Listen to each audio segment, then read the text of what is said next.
Welcome to the Franchise Woman Podcast, where passion and purpose collide, profits are made, and relationships forged. I'm Rebecca Monet, CEO and Chief Scientist at Zoracle Profiles. I'm here with my co-host, good friend, community advocate, speaker, author, and entrepreneur, Tracy Kawa. Tracy, we have a very interesting show coming up, a very special guest. It's a dynamic mother-daughter duo and HOTWORX franchisees, Gwynda Jones and Monica Nia Jones.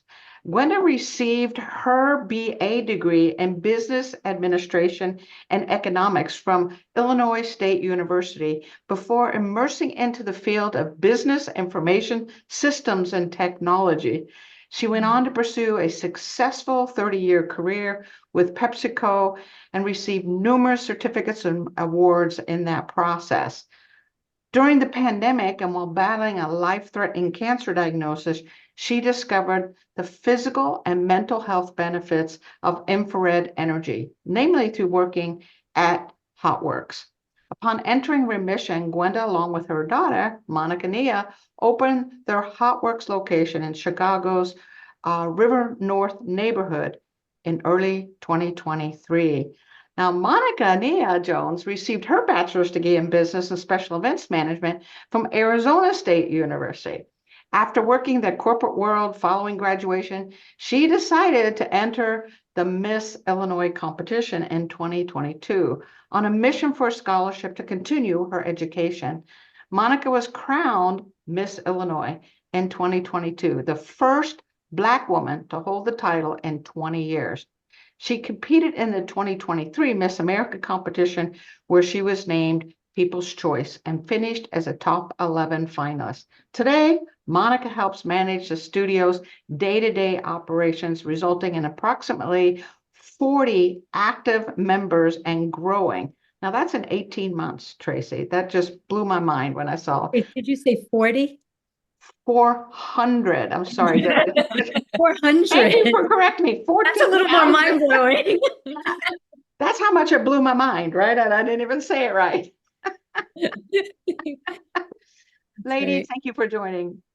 We really Thank you for having us. So I want to actually just jump right into where your heart and your heads are. One of the things we like to learn here at the Franchise Woman podcast is what kind of a theme or life that you've had. Most of us have some kind of thread that runs through our lives. Gwynda, can you look back at your life and say, this is kind of a thread or a theme that seems to happen in my life? Yeah, as I look back, I can just only say that, I just saw that whenever, doors were open, I just kind of walked through them. It may not have been anything I planned, but if the opportunity presented itself, I didn't hesitate. I didn't think about it. I just went through it, and it just led me to where I am today. Can you give us an example of that? Sure. I can go back to, I was thinking of franchising when I retired from my corporate position. And I was like, what am I going to do? And I thought about franchising, and I was on the phone scrolling, and I saw this opportunity, a HOTWORX franchise. And when I read through it, I was like, this sounds very, very interesting. So short story, I clicked on the link, put in my information, and what came back to me was a denial. They said, no, I'm sorry, we're not interested in the Chicago market. And so I wrote them a letter back saying why I thought that I would be a good candidate, why Chicago will work and how I can make it work. And lo and behold, Steve came to Chicago, met with us, and the door opened, and I was like, oh boy, it's happening. He said yes. I'm like, what am I going to do now? I don't even know what I'm doing, but it's the door open. So I went through it, and here we are. I guess I'm really curious, Gwynda, how you knew that was the door you wanted to go through. I mean, it wasn't like you had done years of research and narrowed it down to HOTWORX. You kind of just were drawn to it in some way. I think it was a buildup because I always thought I'm working so hard for this company. I'm making so much money for them. You know, what am I without them? You know, and I thought I was nothing without them. And then I'm like, well, then when I resigned, I was like, well, or retired, I'm sorry. I was like, well, I have all these skills and this knowledge. I got to be able to do something with it. And I'm like, but I can't open up my own business. That would be terrible. But when I thought about franchise, I'm like, you get this whole support system all around it. How easy is that? I follow instructions quite well. If they have a blueprint and it's proven to work 300 other times, then I'm going to be one of the members that join the club. And so I said, if they can do it, I can do it too. And so when the door opened, I said, well, I have all this support system around me. I have the blueprint I can follow. And there I went. Beautiful. I love that you knew that about franchise, right? A lot of people don't really know that at the outset, right? Until they really start to do the deep dive into it and Mhm. peel back the layers of franchise. But you knew, and you trusted the process of franchise, put it that way. Yeah. So, what about you, Monica Nia? You haven't had quite as much experience clearly as your mom, but in your life, is there some kind of guiding principle that you've lived according to? Yeah, I would definitely say life is not a straight arrow. When I graduated college in 2019, I remember sitting in the airport, writing down all of the goals that I wanted to accomplish in the next year. Within that year, I probably only accomplished one. And I remember being so like distraught because I'm like, I didn't accomplish all my goals in my first year after college. And my mom was like, girl, like it takes time. Like these are like this is like a 5-year, 6-year plan. You're not going to get all this done in 1 year. There's not enough time. Like it's okay. And even now I'm still like tackling some of those goals, and it's taken different steps and different ways of what I thought to get there. But what matters is that I'm getting there. I like the way you described that you had these 1-year goal, you got one of the goals in that year time. Mom talked some sense into you, which is Yeah. it's really a 5 or 6 year plan. You're really kind of pushing it, girl. Would you say your personality is one that is impatient or driven or wants things more quickly than others, maybe your age? Absolutely. I feel like when I say I want something, like I'm gonna make it happen. Just like with when I started competing in the Miss America organization, I told my mom, I think I was one day after work, I came home, I'm like, yeah, I'm competing at the Miss Chicago pageant in 3 months. And she's like, what? Okay, why? And literally I did what I needed to do on my lunch breaks when I was at home, during all my free time, and went and I won. Won. So I feel like I just always She went and she I figure won. out some way to make it happen. Yeah. Yeah, all these girls was there who've been competing all their life. She comes in the door and wins, right? She won. Yeah, it's like think about what do they call walk-ons in football, where there's been training for you and somebody just walks on, they haven't been recruited. Yeah, I was like a walk-on She's a pageant girl. walk-on. You're a walk-on pageant girl. Wow. So mom, did you think she was a little nuts at the time? I did. I was very frustrated because this wasn't a path, and I'm like, I've tried to get behind you on these things that I think we're doing, and then you come out of nowhere and you're going in a different direction. But when she won, I said, you know what? Even that day when I had to drop her off, I was going to church. So I She's like, dropped "Good her luck." off. I said, good luck. I'll be here. I'll be there tonight to see you. We'll be there to support you. And when she won, I was like, okay, what's happening? And I was like, oh, by the way, now I have to go to Miss Illinois. And I was like, but then I just kind of went with it. And then was amazing. The community, our entire community got behind her. I mean, to the point where when she went to Miss America, she raised $54,000. They came out in the audience looking for us, saying, "Who are your parents? What did you guys do? What did you all do to How win did y'all do it?" $54,000? The most money by double than they've ever raised ever.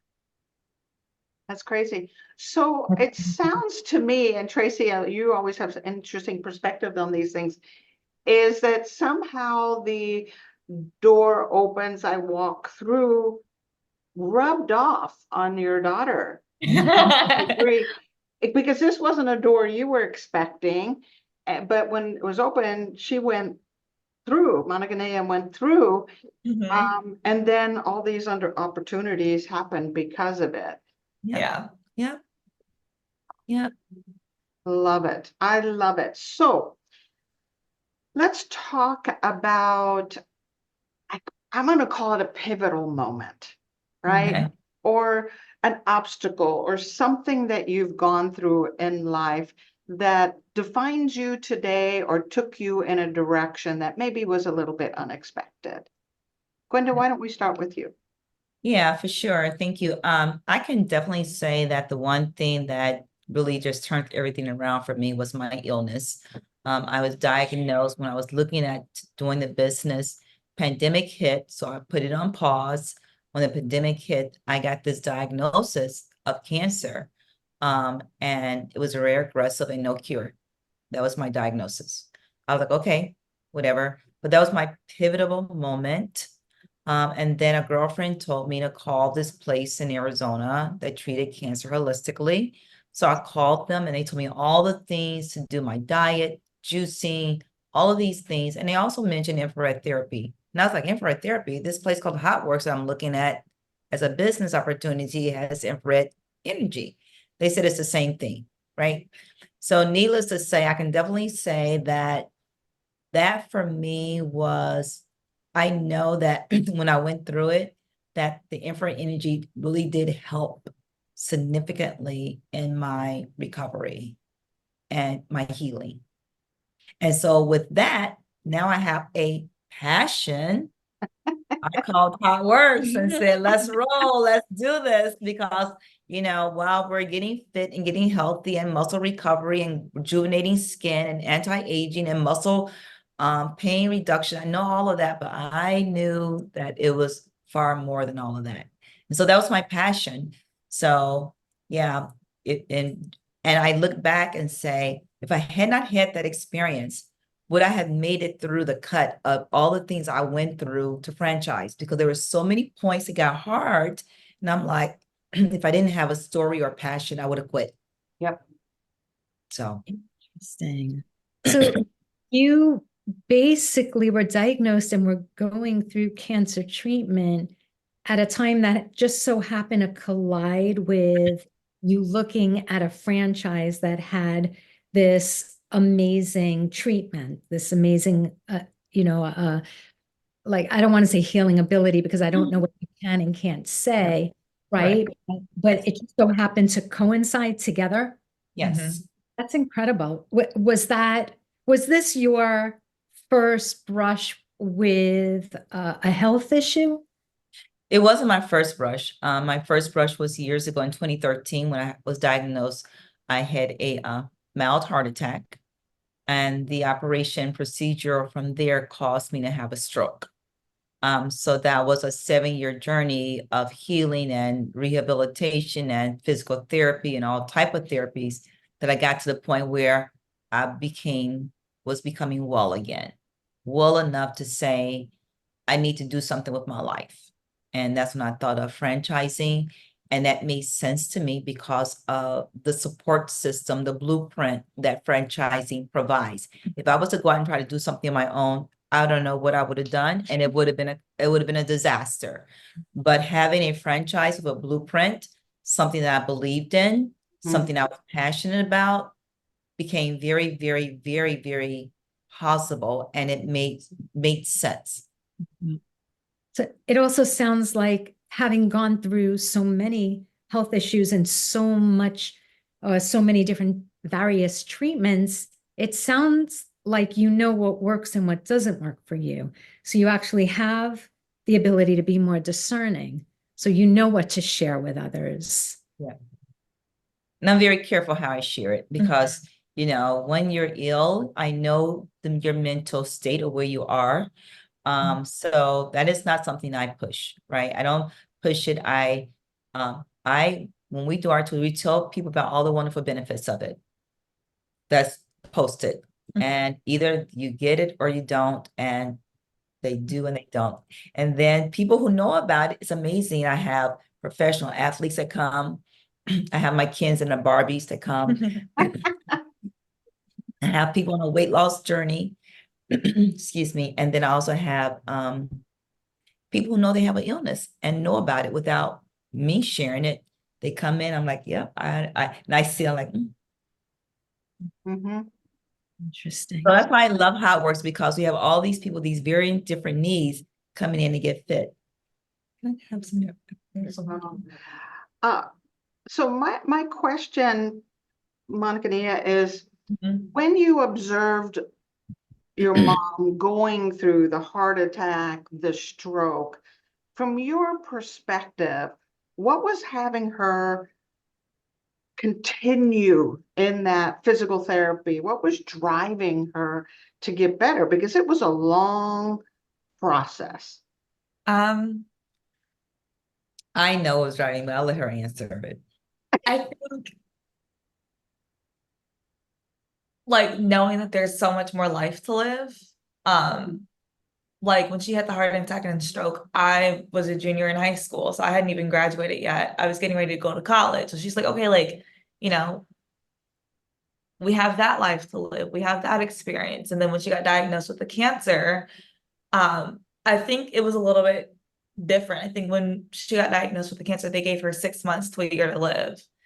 And I feel like you would think that when someone's told that they have 6 months to a year to live, them and their family are like in a frenzy and they break down.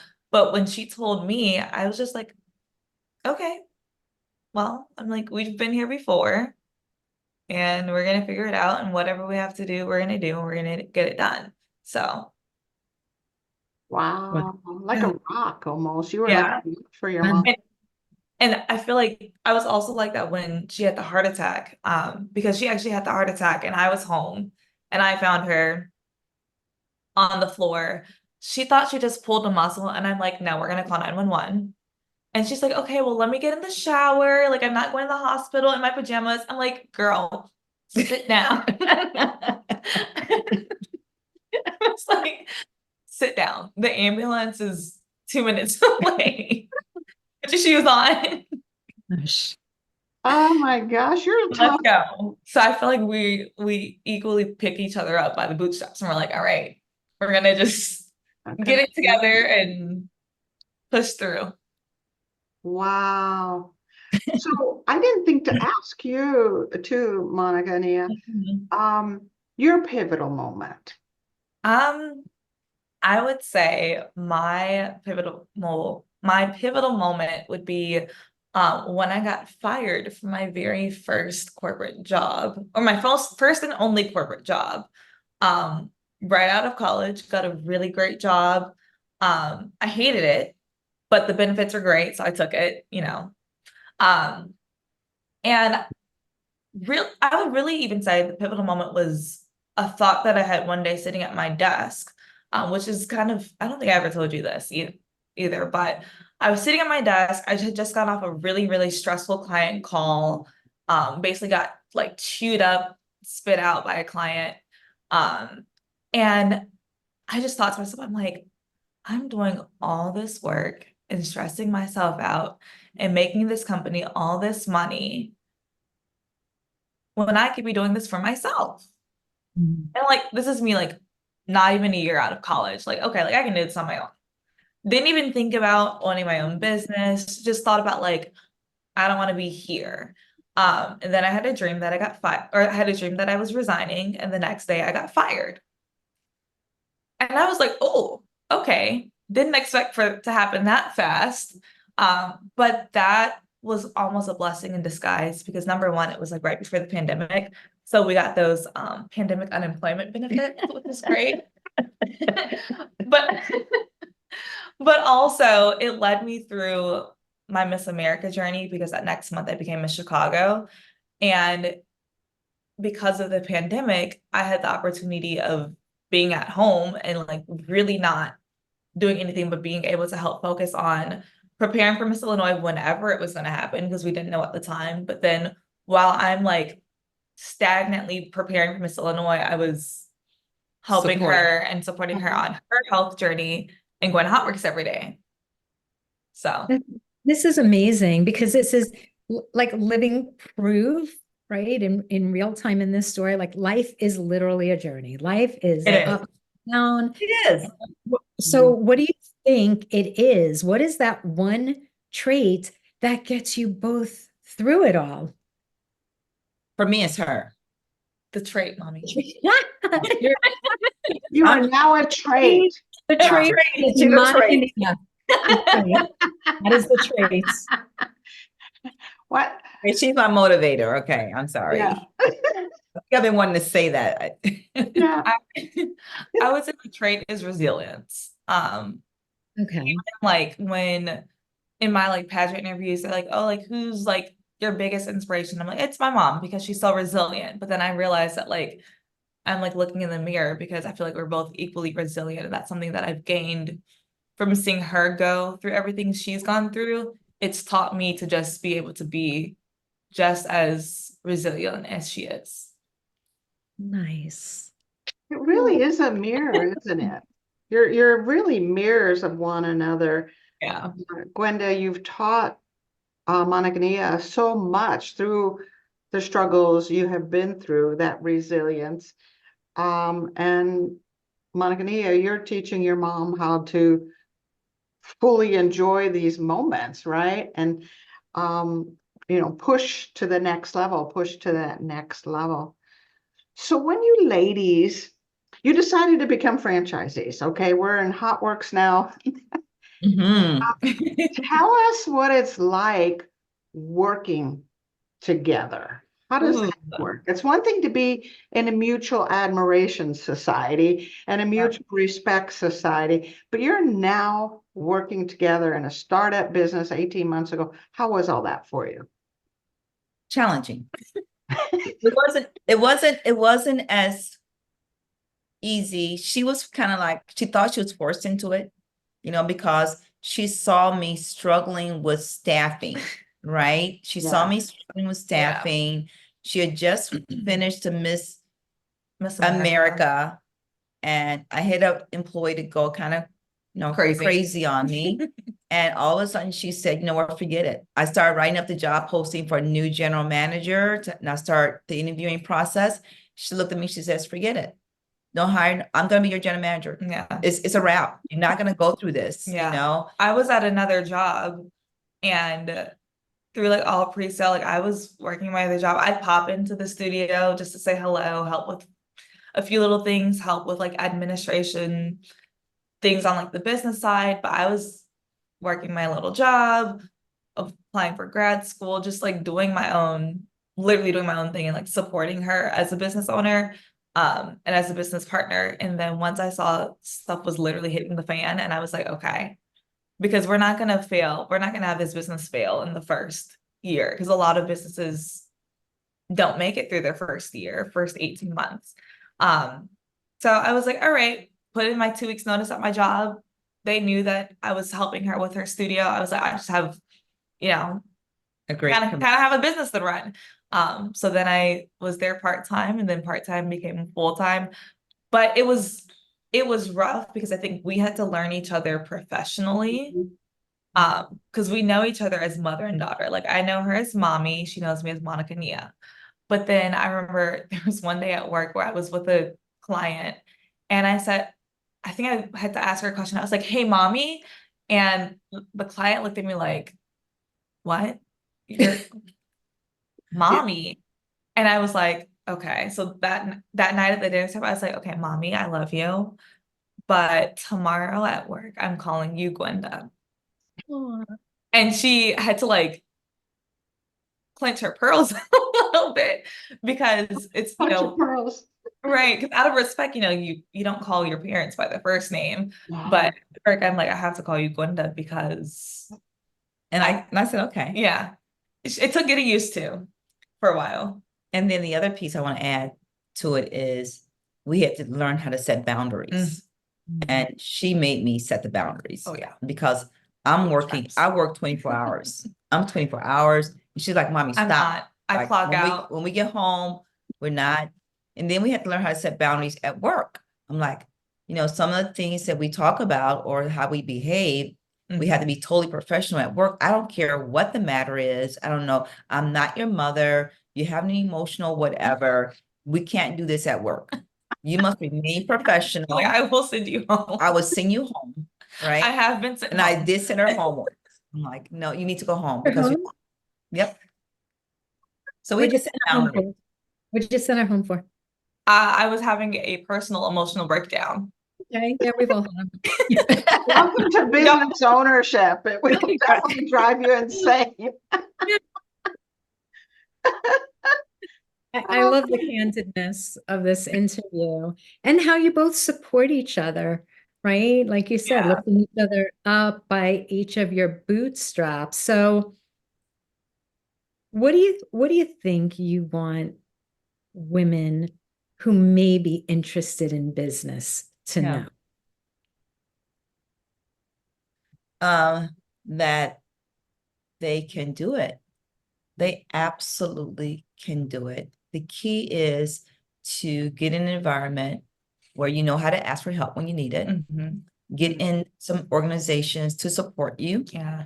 And all the naysayers, don't share your next move with anyone until you make it. Yeah. Because everyone don't want to see you succeed. They're happy for you, but there can be some envious people. So do your dream, do your goal, share it with people who can help you along the way. Yeah. But don't put things out there before it hatches, And I think with that, like in business, especially, like you have your friends, but you have to recognize the friends that support you in a professional capacity and the friends that support you in a personal capacity, because some friends that support you in the personal capacity don't support you professionally. They won't get it. They're not trying to understand it. They may not support you in that capacity. And I think that's just something that's always been important, something that we had to learn, because we had some people that just couldn't understand why our dynamic. And so I think just being able to create that boundary, but then also not being afraid to put yourself out there and create new personal or new professional relationships where you have those professional friends that you can lean on or go to for advice, or that become mentors to help you through different struggles or celebrations that you're having with your business. I think both of those things are really great advice, that, don't make an announcement until it's done, because not everybody's able to see the vision. Not everybody believes in us. Not everybody believes it's even possible, right? And then secondly, to make sure you surround yourself with like-minded, ambitious individuals, especially those that are a few steps ahead that can mentor. Yes. And you've done both of those things. Okay, I got to tell you a personal story, because when you talked about the meltdown and go home kind of thing, my grandson-in-law worked with me, and we had a similar experience. And I'm surprised he ever forgave me for this, but I basically told him to pull up his big boy panties. And it really, it strained our relationship for a bit of I'm time. sure it did. But it does, growing a business is stressful, right? Yeah. It's really, really stressful. And so fortunately, you guys have built the resilience muscle, as Tracy was pointing out. So you are able to get through it and trust each other enough and love each other enough that if there's going to be a meltdown, there's going to be a meltdown. That's just part of growing your business. So let's talk about the future. Where do you see this going with the two of you working together and with HOTWORX? Are we going to take over the city of Chicago and put in more? That's what we're planning. So we've already mentored, I call them my nieces. I'm in a big church family, and there's 3 sisters that I watched grow up, and they came to me and said, "Hey, Gwynda," they came to us both and says, "Tell me about this HOTWORX franchise. We're thinking about doing it." So we grabbed them and we coached them along the way, and We they didn't are. tell anyone. We didn't tell anyone. I asked them, does your parents know? And they's like, nope. I said, okay, so we worked with them for a year and a half, right? And they're now in pre-sale at their location in Chicago in the Beverly area. Yeah. So for me, we've shown people that it's possible, right? So when you see someone else do it, then you begin to believe I can do it too, right? And so my goal is to coach others and to help others along the way. But also, we still want to open our own location. So I think we're striving for 2 more. We're striving for 2 more locations. In Chicago, because Chicago is a wide open market. Like, there's only 2 in like the central Chicago, downtown-ish area. Us, and then the other locations corporate owned. So we can literally put one in the neighborhood next door or 2 neighborhoods away and not have any impact. Any Wow. impact in our studio. So yeah, so we want to seek 2 more licenses. And for us, I have a goal. I want to make sure that my baby, the River North location, is solid. So I have a solid goal that I want to achieve before I pursue it. And I'm imagining that probably by the spring, we're going to hit that goal. When we hit that goal, we're going to start looking at other areas, and then talk to corporate about getting that second license and moving forward. Yeah.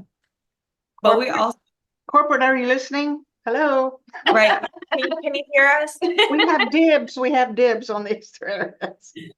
Yeah. But Theme, think through example, like leading by example. It seems to be a theme. yeah. Like you went through a lot, and now you're showing others how it can help them health-wise, but you're also showing them how they can build businesses. So that leading by example is definitely, it seems like such a big theme for you. Yeah.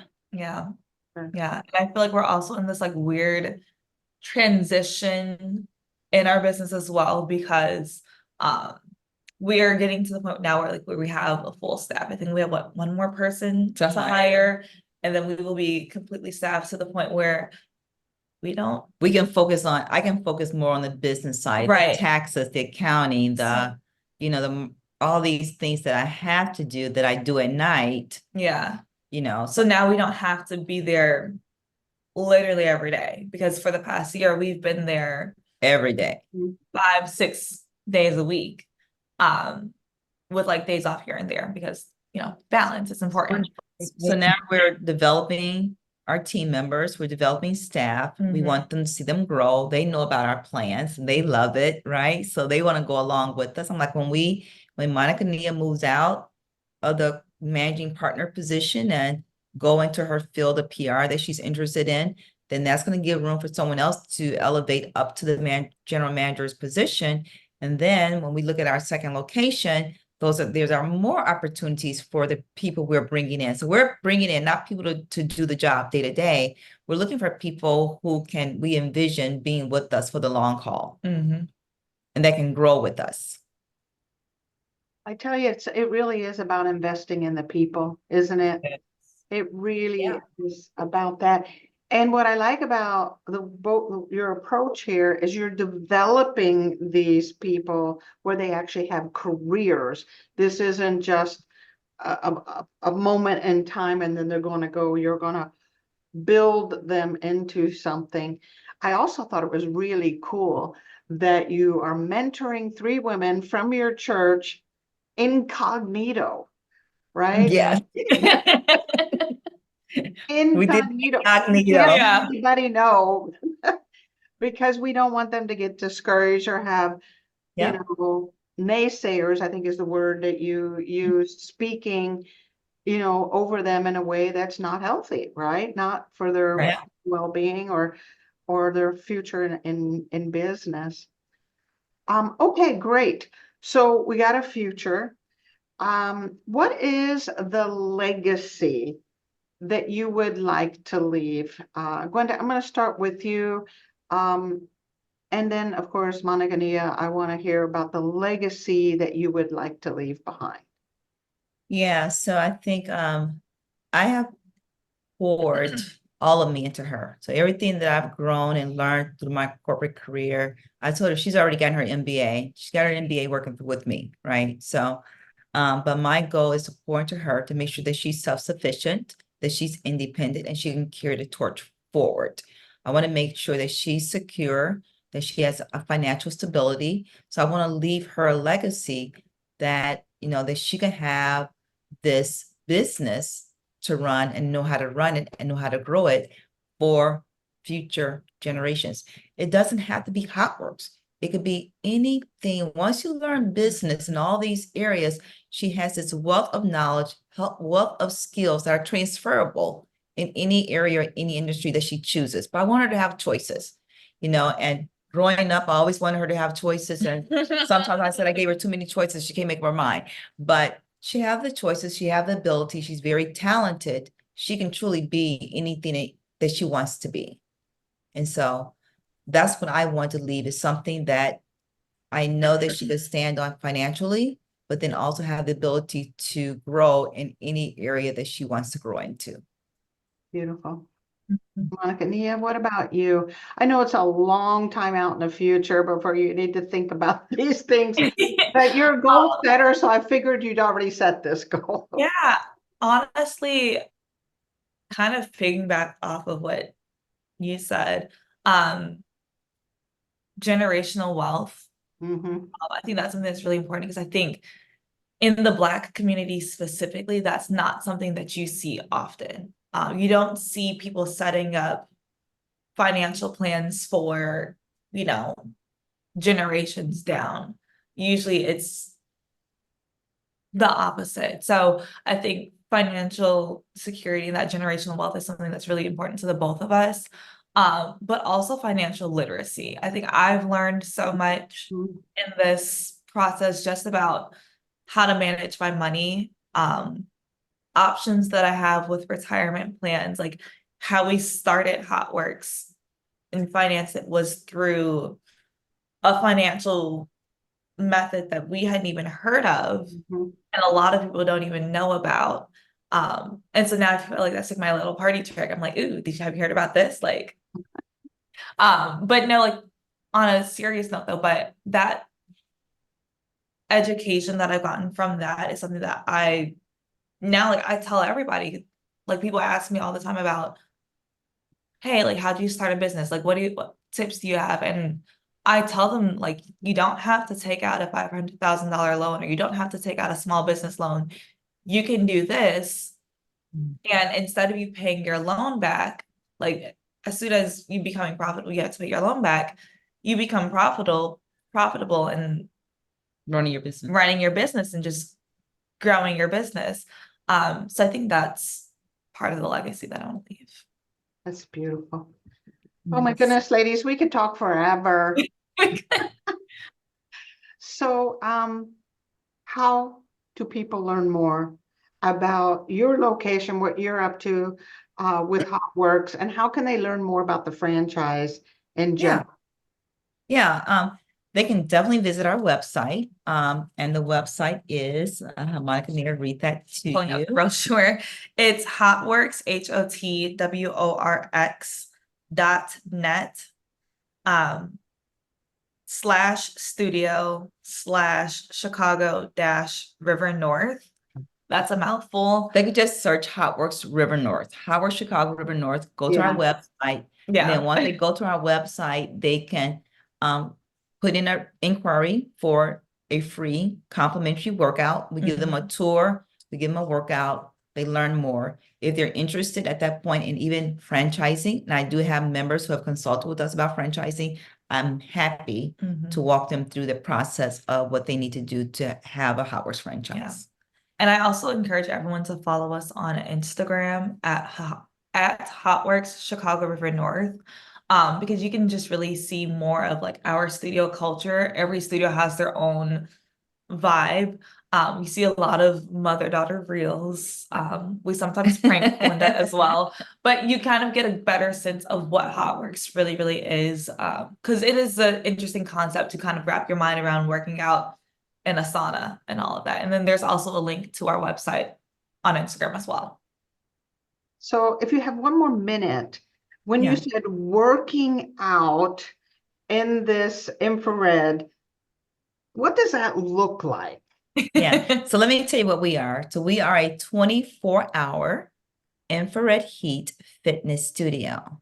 We have 12 different workout sessions that are done by virtual instructions inside of a sauna. And they're like 7x9 saunas. They fit up to 3 people. There's no instructor in there with you, which is great because if you don't want to do the workout, you can just take a nap. But we encourage you to do the workout. But there's a screen in every sauna, and there's just a reel of workout sessions going on. So it might be hot yoga or hot Pilates or Hot cycle. cycle, Yeah. hot roll. So we offer 416 opportunities to work out in a 24-hour period. We give you access to the studio. You get access to book your own sessions. You get access to get through the door. You book your sessions. You go in your sauna. You work out. You can come 24 hours a day. So we have literally, members are there now. They're there when we're not there. They're there at 3 a.m. in the morning. I have firemen who come in at 3 in the morning, right? So all these odd hours where a typical fitness studio with their schedule just doesn't work for moms and other people. 24 hours, you can work out according to your own busy schedule. And you can work out as many times as you want in a day. There's no limit. Some people have done like 133 workout sessions in a month, which is crazy. That is crazy. But they're doing like 2 days, 3 days, back to backs. So members really like making the best out of it, making it what they want it to be. So I encourage anyone, if you want to try HOTWORX, you can just go to the internet, search HOTWORX near you, and then every HOTWORX offer the exact same thing. They offer you a free complimentary workout. You come in, they take you on a mini tour, then they put you inside of an infrared sauna, and then you get to experience it and ask all the questions you want, and there's no charge for that at all. Beautiful. Thank you. Your personal stories were so exciting that we didn't get to dig in to this. And what's fascinating to me is the combo of the infrared with the workout. I've seen just the infrared, but to combine it, there's that extra oomph and benefit to it. So exactly, we call it 3D training. We combine infrared energy, heat, and exercise inside the sauna. When you combine those 3 things together, you get more workout in less time. So you don't have to be at the place a whole long time. Some of our workout sessions are only 15 minutes. Yeah. And some are 35, in and out, done and gone. Yeah. Amazing. beautiful. Thank you, ladies. Thank you so much. Thank you. We really enjoyed this conversation. I learned a lot. I love watching you as a mother-daughter and how the love is so obvious and the respect is there. I'm looking forward to seeing what the future is for both of you. I have a feeling we're going to go into some politics at some point. We'll see. Okay. Okay, we'll write that down. I'm gonna watch you, Monica Nia. Okay. I have a feeling we're gonna see that happen. Tracy, any final thoughts from you, hon? Gosh, I have so many final thoughts. I want to see if I can streamline all of the things in my So, first of all, I applaud the two of you for what you've accomplished. You've taken this area of education and health, and you've really brought it to the forefront, along with the whole concept of generational wealth. So you're really doing major things in the community. The other thing is that it sounds like it's really a lifestyle business, right? The type of thing that like you eat, you sleep, you have a passion for and you love. And there are so many like-minded individuals, that would love to join that lifestyle business. my last thought is actually about how the two of you as mother-daughter combo, and it's not just mother-daughter, it could be husband and wife, it can be, you know, whoever is in family and business together. You're really showing that you don't have to agree on everything, right? Because there were things, you know, oh, I'm running for Miss, you know, I'm gonna put my hat in the ring for Miss Illinois. You're what? Right? You don't have to agree on everything, but it's the support of the other person that's the most important thing. And like Rebecca said, like to know that they're loved, that they're supported. So I really appreciate that about the two of you and who you are for each other, and the example that you set for the rest of us. Yeah, for Thank sure. you. Thank you. Thanks again. And thanks to those of you that are listening in today to the Franchise Woman podcast, where passion and purpose collide, profits are made, and relationships forged. Make sure to like, comment, share Gwynda and Monica Nia's interview today. And of course, we'll see you next week on another episode. Thank you so much.